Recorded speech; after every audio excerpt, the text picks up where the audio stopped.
Welcome. We're now going to do the second of our special relativity worksheets. This is worksheet 4B. This will focus on length contraction and relativistic momentum. This video will probably go through questions 1 through to 5 or so here, and then subsequent videos will have other questions involved in it. Right, let's start with question 1. So we're going to be using these two formulas here. This is the formula for length contraction. In class, you would have been given the full formula for this, but this is the simplified version that uses the gamma factor. I won't be using the 1 over, I'll just put it straight underneath the L naught here. But this is the length contraction, and this is the relativistic momentum formula here. This is very similar in shape to the time dilation formula. It's just the length contraction formula here is 1 on gamma. Right, so let's have a look at the questions. So we're going to firstly calculate the observed length of a craft when it's travelling at 0.9 c, and the craft length is 50 metres. Okay, so the first thing we need to do is question 1a. And in all of these questions, we will be required to find the gamma factor. Now, the first question, however, is by a stationary observer outside the craft. Okay, so let's have a look at what's going on. So we have our craft here, and it's moving at 0.9 c in that direction. As a result, an external observer out here, just give the person a bit of eyes and ears, there we are, they see your craft being length contracted. Okay, if you're on the craft, you see nothing different because in your frame of reference, you are stationary. The length of your craft is the proper length. This one here is seeing the length of the craft. This person out here is seeing the length of the craft at velocity. Okay, and you're seeing it as the correct length. So what would the stationary observer outside here? We would see a shorter distance because length is only ever contracted. So we need a gamma factor. So the gamma factor is 1 over the square root of 1 minus 0.9 squared. We're going to use the simplified version of the gamma factor. We don't need to use v squared on c squared there. Just doing that. Sometimes by now you might have these all memorized what these gamma factors are because you've used a few of them. So 1 over the square root of 1 minus 0.9 squared is a gamma of 2.294. 2.294. Once again, I'm not going to round that number. I will just allow it to work its way through the question. So the formula is LV equals L naught on gamma. Okay. Try not to swap this around. I have seen students before saying L naught is equal to gamma LV, just to try and make it look like all the others. What that does is it swaps over the LV being on this side. I prefer not to use that form.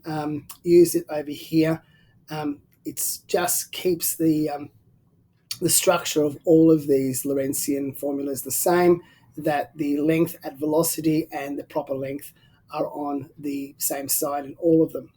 Okay, so the length at velocity will be seen as shorter. Now remember, since gamma is greater than 1, if we divide by this number, the actual answer will end up smaller than our original value. Our original value is 50. So 50 is the proper length of the craft divided by 2.294.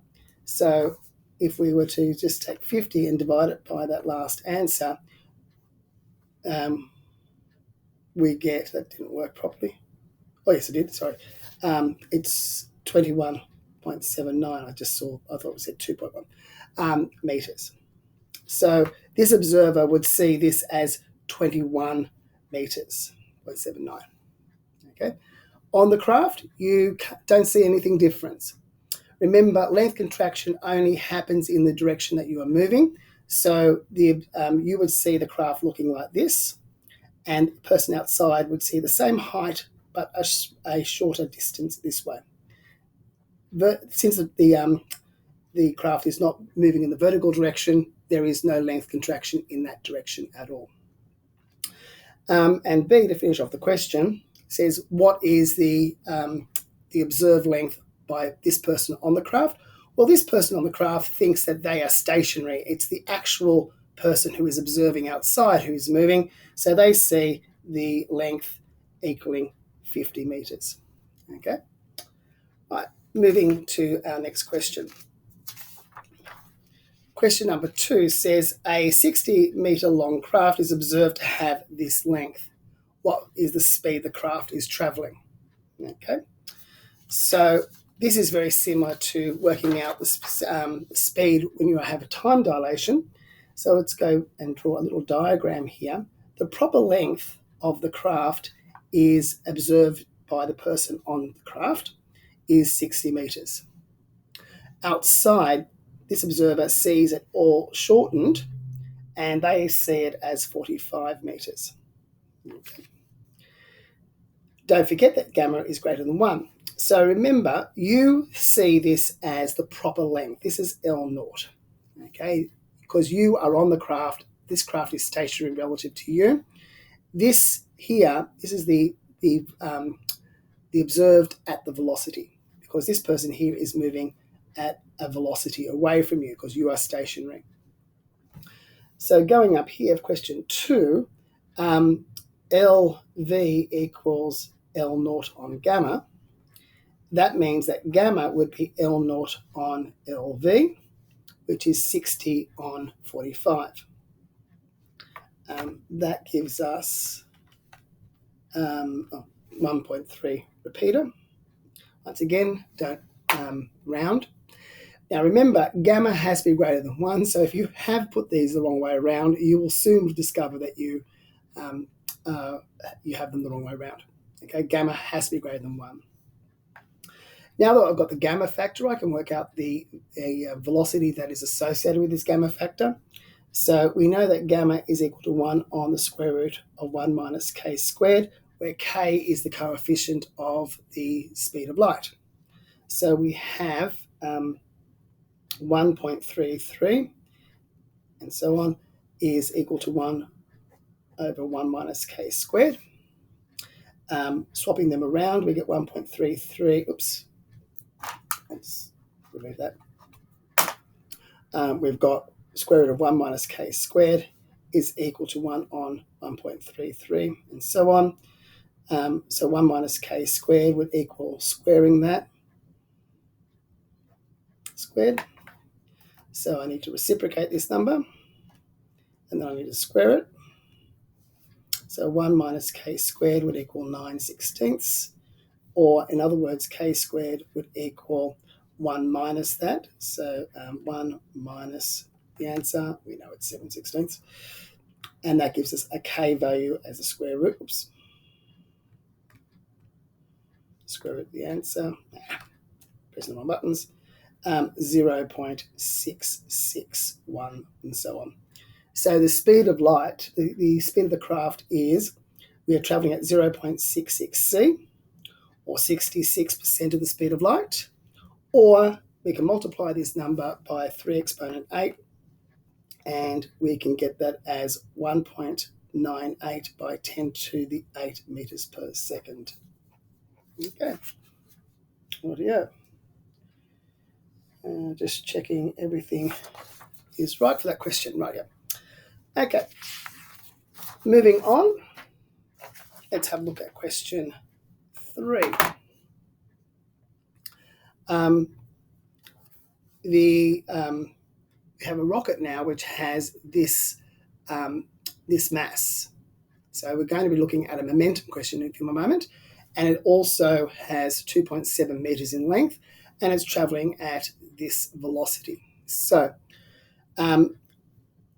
everyone who is on the craft sees that this rocket is in their frame of reference, because they're traveling with the rocket, they see nothing different. So the length of the craft observed by a crew member on the rocket will be the same as above. Okay, so it will be 270 meters. The momentum of the craft will be the same as the momentum that should be. Okay, and we'll come up with that in a few more moments. So let's do these questions in order. Right, so 3A. We are firstly travelling at 0.75 C. This gives us a gamma of 1.75 squared. Okay, let's calculate that gamma. Where did I put my calculator? It's 1 over the square root of 1 minus 0.75 squared. Our gamma is 1.5118. Once again, just make sure that your gamma is greater than 1, otherwise you've done something strange. Okay, so we've said that in question 1A that there is no change to the craft, so we are doing actually B here. What is the length of the craft as observed by an external observer outside the rocket, and they're stationary? Remember, you're on the craft. Here's you on the craft. The craft is going at 0.75 C. So you see the craft. Your world is this craft. And in your world, everything is stationary. The observer is the person who is outside, and they are moving backward at a velocity, the same velocity here. You see them moving backwards. They would see you length contracted. You see your craft as being normal. So LV equals L naught on gamma, which equals, now the length at velocity would equal the true length, and the true length is 270 meters divided by the gamma factor, which is 1.5118, and so on. So completing that division now, let's get that little hand out of the road. That is 270 on the top divided by that gamma, which is 178.6 meters. Okay, just rounding that down. Right, C. Now, let's have a look at the first of our momentum questions. Remember, if you're on the craft, you measure the momentum normally. Okay, the momentum is given by mass times velocity. Okay, so your momentum is equal to the mass of the craft, which is unaltered. That would be 6,500 multiplied by the velocity of the craft, which is 0.75 times the speed of light. Okay, and that gives us 0.75 times 3 exponent 8 gives us 1.4625 by 10 to the 12 Newton seconds. Okay, so there is the momentum, what we call the proper momentum of the craft. Okay, it's the momentum of an observer on the craft about their own craft. Okay, because they see nothing different about their momentum. However, we see a different thing. We see an increase in momentum. Okay? We see that the momentum at velocity is a larger number than their momentum. Their momentum is rho naught, and this is the gamma factor that we calculated up here at 1.5. So it's going to be 1.5118 times their momentum, which is 14625 times 10 to the 12. That's the momentum that they think they've got, what they know they've got, actually, because that's what they measure. So I'm going to multiply that by 1.5118, and we measure the momentum of the craft at 2.211. okay, by 10 to the 12. So 2.211 by 10 to the 12 Newton seconds. Okay, so we have an increased momentum. Okay, I'm going to do question 4 through to 8 in the next worksheet. Okay, in the next video, I should say.